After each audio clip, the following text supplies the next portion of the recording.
ಸ್ನೇಹಿತರೆ ನಮಸ್ಕಾರ. ಅಡುಗೆ ಮಾಸ್ಟರ್ ಚಾನಲ್ಗೆ ನಿಮ್ಮೆಲ್ಲರಿಗೂ ಸ್ವಾಗತ. ನಾನು ನಿಮ್ಮನೆ ಮಗ ಶ್ರೀಕಾಂತ್. ಇವತ್ತು ನಾನು ನಿಮ್ಗೆ ವಿಭಿನ್ನವಾಗಿರುವಂತ ಒಂದು ಸ್ಪೆಷಲ್ ಆಗಿ ಸಬ್ಬಕ್ಕಿ ಪಾಯಸ ಮಾಡೋದನ್ನ ತೋರಿಸೋದಕ್ಕೆ ಬಂದಿದ್ದೀನಿ. ನೀವು ಮದುವೆ ಮನೆಗಳಲ್ಲೆಲ್ಲ ತಿಂದಿರ್ತೀರಾ ಸಬ್ಬಕ್ಕಿ ಪಾಯಸ. ಅದಕ್ಕಿಂತ ಸೂಪರ್ ಆಗಿ ಸ್ಪೆಷಲ್ ಆಗಿ ಮನೆಯಲ್ಲಿ ನಾವು ಹೇಗ್ ಮಾಡ್ಕೋಬಹುದು ಅನ್ನೋದನ್ನ ನಿಮ್ಗೆ ತೋರಿಸೋದಕ್ಕೆ ಬಂದಿದ್ದೀನಿ. ಮೊದಲಿಗೆ ಸ್ಪೆಷಲ್ ಸಬ್ಬಕ್ಕಿ ಪಾಯಸ ಮಾಡೋದಕ್ಕೆ ಏನೇನು ಇಂಗ್ರೀಡಿಯೆಂಟ್ಸ್ ಬೇಕು ಅದಕ್ಕೆ ನೋಡೋಣ ಬನ್ನಿ.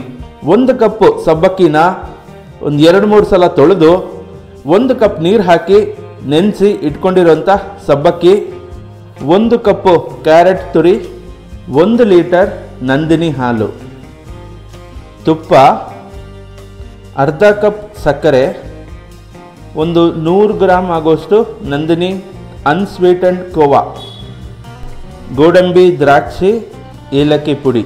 ಸ್ನೇಹಿತರೆ ನೋಡಿದ್ರಲ್ಲ ಪಾಯಸಕ್ಕೆ ಬೇಕಾಗಿರುವಂಥ ಸಾಮಗ್ರಿಗಳು ಏನೇನು ಅಂತ ತೋರಿಸಿದ್ದೀನಿ. ಈಗ ಪಾಯಸ ಹೇಗೆ ಮಾಡೋದು ನೋಡೋಣ ಬನ್ನಿ.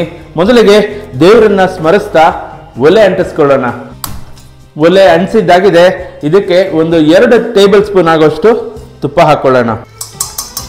ತುಪ್ಪ ಕಾದಿದೆ. ಇದಕ್ಕೆ ಸ್ವಲ್ಪ ಗೋಡಂಬಿ ಜೊತೆಗೆ ಸ್ವಲ್ಪ ದ್ರಾಕ್ಷಿ ಹಾಕ್ಬಿಟ್ಟು ಸ್ವಲ್ಪ ಫ್ರೈ ಮಾಡ್ಕೊಳ್ಳೋಣ ಇದನ್ನು ಚೆನ್ನಾಗಿ. ಈ ಗೋಡಂಬಿ ದ್ರಾಕ್ಷಿ ನಿಮ್ಮ ಇಚ್ಛಾನುಸಾರ ಯಥಾಶಕ್ತಿ ಎಷ್ಟು ಬೇಕಾದರೂ ಹಾಕೋಬೋದು. ನಾನೊಂದು ಸ್ವಲ್ಪ ತಗೊಂಡಿದ್ದೀನಿ. ಬರೀ ಗೋಡಂಬಿ ದ್ರಾಕ್ಷಿ ಅಷ್ಟೇ ಅಲ್ಲ, ನೀವು ಇದಕ್ಕೆ ಬೇಕಾದರೆ ಬಾದಾಮಿ, ಪಿಸ್ತಾ ಏನು ಬೇಕಾದರೂ ಹಾಕೋಬೋದು. ನಾನು ಗೋಡಂಬಿ ದ್ರಾಕ್ಷಿ ತಗೊಂಡಿದ್ದೀನಿ.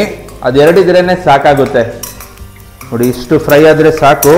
ಈಗ ಇದನ್ನು ತೆಕ್ಕೊಂಬಿಡೋಣ. ಗೋಡಂಬಿ ದ್ರಾಕ್ಷಿ ಚೆನ್ನಾಗಿ ಫ್ರೈ ಆಗಿದೆ. ಈಗ ಅದೇ ತುಪ್ಪಕ್ಕೆ 1 ಕಪ್ ಆಗೋಷ್ಟು ಕ್ಯಾರೆಟ್ ತುರಿ ಹಾಕೊಳ್ತಾ ಇದ್ದೀನಿ. ಕ್ಯಾರೆಟ್ ಹಾಕೋದ್ರಿಂದ ಒಂಥರ ರಿಚ್ ಆಗಿ ಕಾಣುತ್ತೆ. ಜೊತೆಗೆ ಆರೆಂಜ್ ಕಲರ್ ಬಣ್ಣ ರಿಲೀಸ್ ಆಗುತ್ತಲ್ಲ, ಅದರಿಂದ ಒಳ್ಳೆ ಕಲರ್ ಕೂಡ ಬರುತ್ತೆ ಪಾಯಸ. ಕ್ಯಾರೆಟ್ ಹಾಕಿ ಒಂದು ಮೀಡಿಯಂ ಫ್ಲೇಮಲ್ಲಿ ಒಂದು 2 ನಿಮಿಷ ಅದನ್ನು ಚೆನ್ನಾಗಿ ಫ್ರೈ ಮಾಡ್ಕೊಳ್ಳಿ. ಅದರಲ್ಲಿರೋಂಥ ನೀರಿನ ಅಂಶ ಎಲ್ಲ ಇಂಗಬೇಕು. ಅಲ್ಲಿವರೆಗೂ ಅದನ್ನು ಫ್ರೈ ಮಾಡ್ಕೊಳ್ಳೋಣ.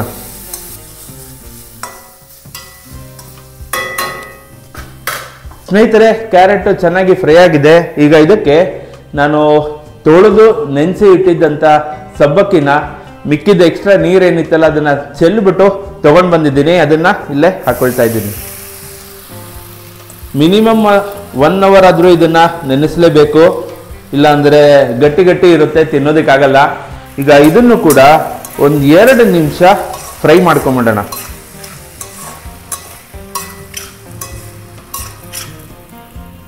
ನೋಡಿ ಸಬ್ಬಕ್ಕಿ ಹಾಕ್ತಿರಂಗೆ ಸಬ್ಬಕ್ಕಿ ಬಿಳಿ ಬಣ್ಣ ಇದ್ದಿದ್ದೆಲ್ಲ ಆರೆಂಜ್ ಆಗೋಯ್ತು.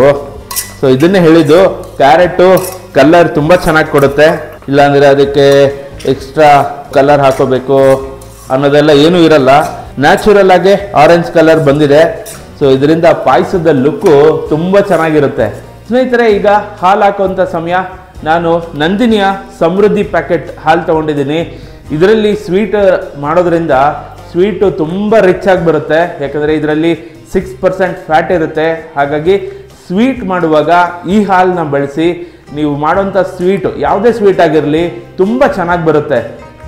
ಮತ್ತು ಇದರಲ್ಲಿ ನಾನು ನಿಮಗೆ ಕೊಡ್ಬೋದಾದಂಥ ಒಂದು ಟಿಪ್ ಏನು ಅಂತಂದರೆ, ನೋಡಿ ನಾವು ಹಾಲು ಪ್ಯಾಕೆಟ್ ಹಿಂಗೆ ಕಟ್ ಮಾಡ್ತೀವಿ, ಸುಮ್ಮನೆ ಹಿಂಗೆ ಕಟ್ ಮಾಡಿಬಿಡ್ತೀವಿ, ಹಾಲು ಹಾಕ್ತೀವಿ. ಆ ಚಿಕ್ಕ ಪೀಸ್ ಇರುತ್ತಲ್ಲ ಅದೆಲ್ಲೋ ಮಿಸ್ ಆಗೋಗುತ್ತೆ, ಅದು ಕಸಕ್ಕೆ ಎಲ್ಲೋ ಹೋಗುತ್ತೆ. ನಾವು ಹಾಕುವಂಥ ಕಸನ ಬೈಫರ್ಕೇಶನ್ ಮಾಡುವಾಗ, ಫಿಲ್ಟರ್ ಆಗುವಾಗ ಅದು ಆ ಚಿಕ್ಕ ಪೀಸ್ ಮಿಸ್ ಆಗಿ ಭೂಮಿ ಒಳಗಡೆ ಸೇರ್ಕೊಳ್ಳುತ್ತೆ. ಅದರಿಂದ ಪರಿಸರ ಕೂಡ ಹಾಳಾಗುತ್ತೆ. ಯಾವ ರೀತಿ ಕಟ್ ಮಾಡ್ಕೋಬಹುದು ಅಂದರೆ, ನೋಡಿ ಹಿಂಗಿಟ್ಕೊಂಡು ನೋಡಿ ಈ ರೀತಿ ಕಟ್ ಮಾಡ್ಕೊಳ್ಳಿ. ಆ ಪೀಸ್ ಅಲ್ಲೇ ಇರುತ್ತೆ, ಅದೆಲ್ಲೂ ಮಿಸ್ ಆಗಲ್ಲ. ಆ ಪೀಸು ಮತ್ತೆ ರೀಸೈಕಲ್ ಆಗುತ್ತೆ. ಈಗ 1 ಲೀಟರ್ ಪೂರ್ತಿ ನಂದಿನಿ ಹಾಲನ್ನ ಹಾಕೊಳ್ತಾ ಇದ್ದೀನಿ.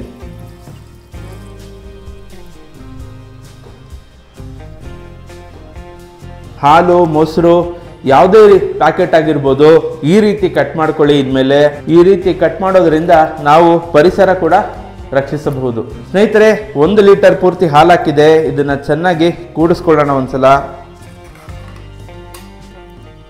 ಹಾಲು ಹಾಕಿದ್ಮೇಲೆ ಕೂಡಿಸ್ತಾನೆ ಇರಬೇಕು, ಇಲ್ಲಾಂದರೆ ಕೆನೆ ಕಟ್ಟಿ ಉಕ್ಕೋದಕ್ಕೆ ಶುರು ಆಗುತ್ತೆ.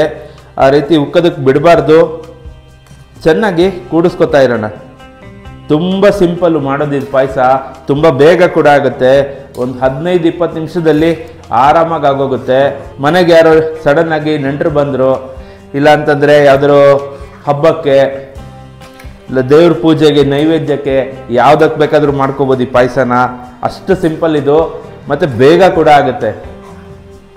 ಸ್ನೇಹಿತರೆ, ಹಾಲು ಚೆನ್ನಾಗಿ ಕಾದು ಕುದಿಯುವಂಥ ಹಂತಕ್ಕೆ ಬಂದು ತಲುಪಿದೆ.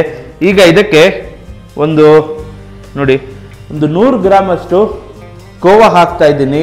ಅನ್ಸ್ವೀಟೆಂಡ್ ಕೋವಾ, ನಂದಿನಿದು ಅನ್ಸ್ವೀಟೆಂಡ್ ಕೋವಾ. ಇದು 100 ಗ್ರಾಮಷ್ಟು ಹಾಕೊಳ್ತಾ ಇದ್ದೀನಿ. ಅದನ್ನೇನು ಪುಡಿ ಮಾಡಬೇಕು, ತುರಿದು ಹಾಕ್ಬೇಕಂತ ಏನೂ ಇಲ್ಲ. ಹಾಲಿರೋಂಥ ಬಿಸಿಗೆ ಅದು ತಾನೇ ಕರಗೋಗುತ್ತೆ. ಕೋವಾ ಹಾಕಿದ್ಮೇಲೆ ಒಂದ್ಸಲ ಚೆನ್ನಾಗಿ ಕೂಡಿಸ್ಕೊಂಬಿಡಿ.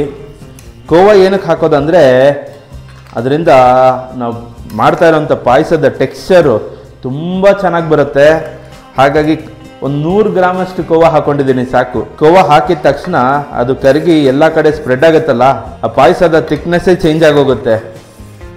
ಕೋವಾ ಹಾಕಿದ ತಕ್ಷಣ ಎಷ್ಟು ತಿಕ್ಕಾಗೋಗಿದೆ ಇವಾಗಲೇ. ಸ್ನೇಹಿತರೆ, ಕೋವಾ ಎಲ್ಲ ಚೆನ್ನಾಗಿ ಕರಗಿದೆ. ಈಗ ನಾನು ಇಟ್ಕೊಂಡಿದ್ದಂಥ ಅರ್ಧ ಕಪ್ ಸಕ್ಕರೆನ ಹಾಕೊಳ್ತಾ ಇದ್ದೀನಿ. ನಾನಿಲ್ಲಿ ಸಕ್ಕರೆ ತಗೊಂಡಿದ್ದೀನಿ.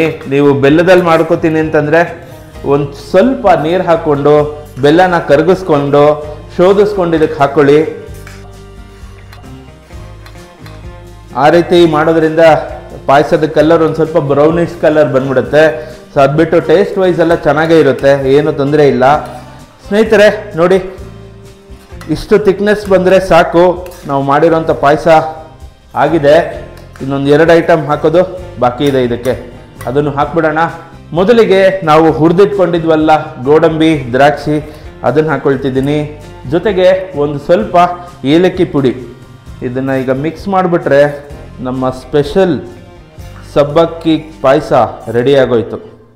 ಆಹಾ, ನೋಡಿ ಆ ಲುಕ್ಕೇ ನೋಡಿ ಪಾಯಸದ್ದು ಹೆಂಗೆ ಬಂದಿದೆ, ಏನು ಸಖತ್ತಾಗಿ ಕಾಣಿಸ್ತಾ ಇದೆ. ಸ್ನೇಹಿತರೆ ಸ್ಪೆಷಲ್ ಸಬ್ಬಕ್ಕಿ ಪಾಯಸ ನೋಡಿ ಏನು ಸಖತ್ತಾಗಿ ಬಂದಿದೆ. ಈಗ ಒಂದು ಸ್ವಲ್ಪ ಇದನ್ನು ಟೇಸ್ಟ್ ನೋಡೋಣ. ಸ್ವಲ್ಪ ತಗೊಳ್ತಾ ಇದ್ದೀನಿ ನಾನು ರುಚಿ ನೋಡೋಕ್ಕೆ ಅಂತ.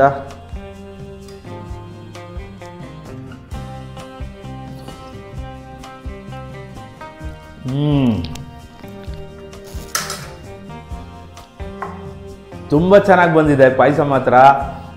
ಏಲಕ್ಕಿ ಘಮ ತುಂಬ ಚೆನ್ನಾಗಿ ಬರ್ತಾ ಇದೆ. ಬಾಯಲ್ಲಿ ಹಾಕೋತಿರಂಗೆ ನಿಮಗೆ ತುಪ್ಪದ ಫ್ಲೇವರ್ ಸಿಗುತ್ತೆ, ಸಬ್ಬಕ್ಕಿ ಸಿಗುತ್ತೆ, ಕ್ಯಾರೆಟ್ ಸಿಗುತ್ತೆ, ತುಪ್ಪದಲ್ಲಿ ಫ್ರೈ ಆಗಿರೋಂಥ ದ್ರಾಕ್ಷಿ ಕೂಡ ಸಿಕ್ತು. ತುಂಬ ಚೆನ್ನಾಗಿ ಬಂದಿದೆ. ಕೋವಾ ಹಾಕಿರೋದ್ರಿಂದ ಆ ಟೆಕ್ಸ್ಚರ್ ಕೂಡ ಸಕ್ಕತ್ತಾಗಿ ಬಂದಿದೆ. ಸಕ್ಕರೆ ತುಂಬ ಜಾಸ್ತಿಯಾಗಿ ಸಿಹಿ ಅಂತ ಅನ್ನಿಸ್ತಾ ಇಲ್ಲ, ಕರೆಕ್ಟಾಗಿದೆ. ಇನ್ಫ್ಯಾಕ್ಟ್ ಹೇಳಬೇಕಂದ್ರೆ ಸ್ವಲ್ಪ ಕಮ್ಮಿನೇ ಇದೆ ಸಿಹಿ ಕೂಡ.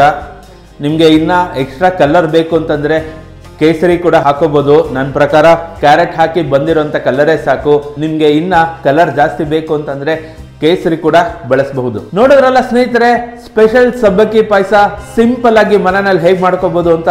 ಐ ಹೋಪ್ ಈ ವಿಡಿಯೋ ನಿಮ್ಗೆ ಇಷ್ಟ ಆಗಿದೆ ಅಂತ ಅನ್ಕೋತೀನಿ. ಇಷ್ಟ ಆಗಿದ್ರೆ ಲೈಕ್ ಮಾಡಿ, ಮನೆಯಲ್ಲಿ ಒಂದ್ಸಲ ಟ್ರೈ ಮಾಡಿ ಹೇಗೆ ಬಂತು ಅಂತ ನನಗೆ ಕಮೆಂಟ್ ಮಾಡಿ. ಫ್ರೆಂಡ್ಸ್ ಅಂಡ್ ಫ್ಯಾಮಿಲಿ ಜೊತೆ ವಿಡಿಯೋನ ಶೇರ್ ಮಾಡಿ. ಎಲ್ಲರೂ ಒಟ್ಟಿಗೆ ಸೇರಿ ಪಾಯಸನ ಒಂದ್ಸಲ ಮಾಡ್ಕೊಂಡು ತಿಂದು ಹೇಗೆ ಬಂತು ಅಂತ ನನಗೆ ಕಮೆಂಟ್ ಅಲ್ಲಿ ತಿಳಿಸಿ ಅಂತ ಹೇಳ್ತಾ, ಮುಂದಿನ ವಿಡಿಯೋದಲ್ಲಿ ಇನ್ನೊಂದು ಹೊಸ ರೆಸಿಪಿ ಜೊತೆ ನಿಮ್ಮ ಮುಂದೆ ಹಾಜರಾಗ್ತೀನಿ. ಅಲ್ಲಿವರೆಗೂ ನಮಸ್ಕಾರ.